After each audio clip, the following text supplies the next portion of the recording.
Good morning সকলোকে আজি আমাৰ এই ভিডিঅ'টোলৈ আপোনালোক সকলোকে স্বাগতম জনাইছো। আজি ৰাতিপুৱাতে মায়ে মই সাজি কাচি ওলাইছো।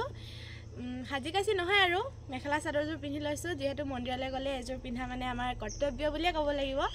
আমাৰ সদিয়াতে থকা বৈৰাগী থানলৈ যাবলৈ ওলাইছো। আৰু এইফালে মাও মেখেলা চাদৰযোৰ পিন্ধি লৈছে, বিশেষকৈ নিপিন্ধে, কিন্তু মন্দিৰ বিয়া পূজা সেইবিলাকলৈ গ'লে পিন্ধিবলগীয়া হয় আৰু ধুনীয়া লাগিছে কেনেকুৱা লাগিছে ক'ব দেই আপোনালোকে কমেণ্টত। বৰ্তমান আমি আহি পালোহি আমাৰ সদিয়াৰ বৈৰাগী মঠ বা বৈৰাগী থানত।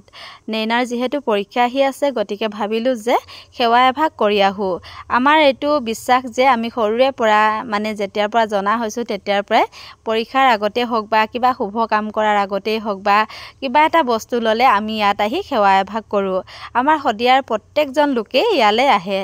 যিসকলে ঢলা শদিয়া দলং পাৰ হৈ আমাৰ সদিয়ালৈ আহিছে, আপোনালোকে নিশ্চয় এইটো কথা জানে চাগে। ঢলা শদিয়া দলং পাৰ হৈ কিছু দূৰ আহিলেই ৰাস্তাৰ কাষতে আছে শ্ৰী শ্ৰী বৈৰাগী বাবাৰ মঠ। ঘৰৰ পৰা জানি শুনিয়ে একো লৈ নাই আহা, কিয়নো ইয়াত কেইবাগৰাকীও মহিলাই দোকান দিয়ে আৰু তেওঁলোকৰো বস্তুকেইটা বিক্ৰী হ'ব লাগিব, নহয় জানো বাৰু। আমি যদি ঘৰৰ পৰা সকলোখিনি লৈ আহোঁ, তেওঁলোকে বাৰু বস্তুকেইটা কাক বিক্ৰী কৰিব। দাম বৰ বেছি নহয়, আৰু তেওঁলোকে যিহেতু দিনটো ইয়াত বহি থাকে, তেওঁলোকে এটা সংস্থাপনো লাভ কৰিছে। তেওঁলোকক সহায় কৰাটো আমাৰ কৰ্তব্য, নহয় জানো। সেয়েহে ইয়ালৈ আহিলে মই প্ৰায় খালী হাতেৰে আহোঁ, যাতে তেওঁলোকৰ পৰা দুই এপদ বস্তু কিনিব পাৰোঁ। এতিয়া আমি চাকি ধূপ সকলোবিলাক কিনি ল'লোঁ, কিনি এয়া বৈৰাগী মঠৰ ভিতৰলৈ সোমাই আহিছোঁ।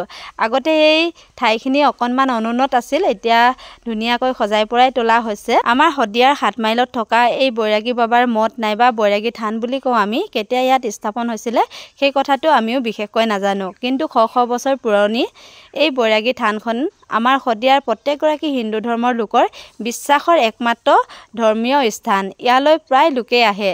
ঘৰত যদি কিবা শুভ কাম কৰিবলৈ লোৱা হৈছে, নাইবা কোনোবাই গাড়ী মটৰ কিবা এখন কিনিছে, নতুবা কোনোবাই শুভ কামত যাবলৈ ওলাইছে, মানে যিকোনো শুভ কাম আৰম্ভ কৰাৰ আগতে আমাৰ সদিয়াবাসীৰ বিশ্বাস যে বৈৰাগী বাবাৰ থানত চাকি এপাত জ্বলোৱা, বৈৰাগী বাবাক সেৱা এটা কৰা প্ৰত্যেকগৰাকী সদিয়াবাসীৰ যেন কৰ্তব্য, তেনেকৈয়ে সকলোৱে পালন কৰি আহিছে। নেইনাৰো পৰীক্ষা আহি আছে। পৰীক্ষাৰ সময়খিনিত যাতে তাই সুস্থ হৈ থাকে, ৰোগ ব্যাধিৰ পৰা দূৰত থাকে, ভগৱানে যাতে তাইৰ মনৰ অস্থিৰতাবোৰ দূৰ কৰে, সেয়েহে ভগৱানৰ ওচৰত এগছি বন্তি আৰু এটি সেৱা কৰি যাওঁ বুলি নেইনাক লগত লৈ আহিলোঁ।